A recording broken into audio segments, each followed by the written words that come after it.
Artificial light is light that is created by man-made emitters. These emitters and their housings come in many shapes and sizes, designed to generate the light as a usable film lighting source. In most cases, the emitters can be identified as some sort of globe, tube, or LED. For instance, this is a globe commonly used in the home. It has a filament which burns, giving incandescent light. This bulb here, also incandescent, is called a bubble in the film industry. It is an 800 watt globe giving off a light from a tungsten filament.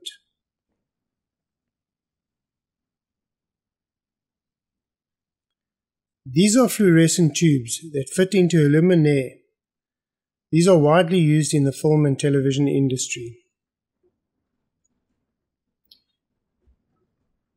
Here we have the LED panel, which is manufactured in many shapes and sizes. This light is an incandescent light, which means it burns a filament commonly made from tungsten.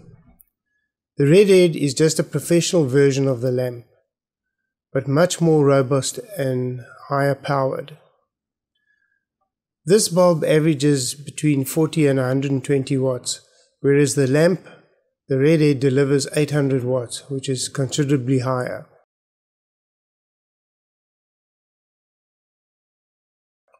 With the fluorescent tube, a gas discharge activates the coating on the tube, which in turn emits light. The LED, which stands for light emitting diode, is taking over as a source of light with its many advantages, which I'll talk about later in the course. This ring light is an LED tube light, which works at an extremely low power input and delivers a high luminance output. In lesson 2, we learned that the sun and nature provided soft and hard light sources. Direct sunlight produces hot shadows, and cloud cover produces softer shadows. Artificial light sources also exhibit these characteristics, that is, soft and hard light. Some of these lamps are designed to specifically deliver one or the other, or even both.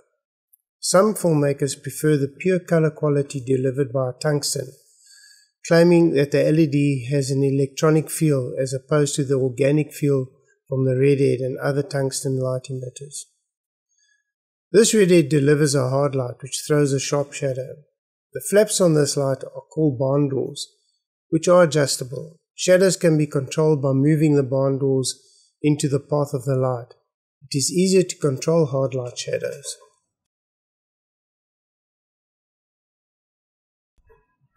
Shadows can be masked by an edge, in this case the barn door.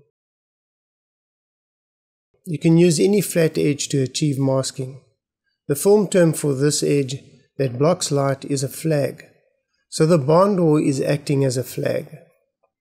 Hard shadows can even be shaped by using a material such as aluminium foil fastened to the barn door, which is painted matte black to avoid the reflections on the set.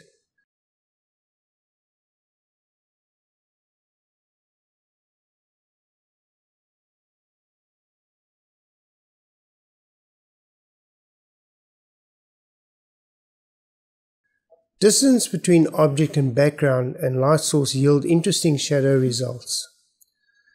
The distance between the light and the subject and the background will dictate the shadow throw. Shadows on the background soften the closer the light is brought to the subject. And remember, this is a hard light that I'm using over here. Hard light can be softened with the use of any material that diffuses the light passing through it.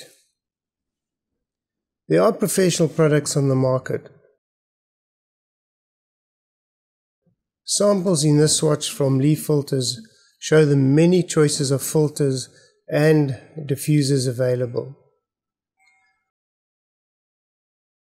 However, any material that allows light to pass through with enough volume and diffuses the light can be used as a diffusion filter. Filters reduce the amount of light and must be considered when choosing material. Tracing paper is a good example of a material that can be used as a diffusion filter. However, tracing paper in front of an incandescent light can burn. The soft box is designed to deliver soft light. The soft shadows are difficult to control and tend to creep into every nook and cranny, but effective when used judiciously to create the mood of the scene. Once again, neither of these characteristics, hard or soft light, is good or bad. It all depends on the creative choices made by the DOP. As a new filmmaker or photographer, you may not have the budget to purchase lights specifically designed for film, television, and photography. What is important is that you understand how light behaves and how light can be manipulated. You can maximize the use of lights available in your home and even combine these with daylight passing through a window, or modify sunlight when shooting outdoors. I will demonstrate this in the practical section of this course. So to summarize, key principles learned so far. We looked at two main light sources, a daylight, which is sunlight, and artificial light, and their main characteristics, hard and soft light. We also learned that hard light shadows are easier to control than soft light shadows, and that LED emitters are replacing old technology emitters. Make sure you read the material attached to this lesson. I will see you in the next lesson.